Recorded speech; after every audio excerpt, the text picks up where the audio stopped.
S. வச்சிரு, கீழே வச்சிரு, கீழே வச்சிரு. குட்டி நடக்கட்டே. ஐரமே கீழே வச்சிரு. வெயிட் எடுக்கலாம்.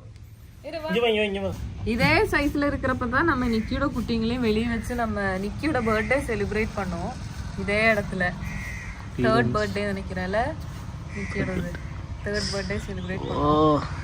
இப்போ நிக்கியோட குட்டிங்களை நம்ம வெளியே வச்சு, யாருக்கும் பர்த்டே எல்லாம் இல்லை, அதனால சும்மா நடக்க விடலான்னு புல்லுல ஃபர்ஸ்ட் டைம் வைக்கிறோம் நம்ம.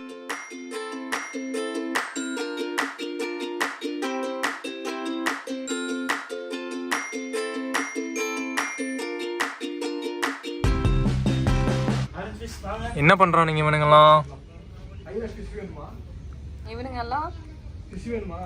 ஐரா கிட்ட மாட்டிட்டு முழிச்சுக்கிட்டு இருக்கானுங்க. ஐயோ மாட்டிக்கிட்டோமே அப்படின்னு சொல்லிட்டு. பயமா இருக்கு.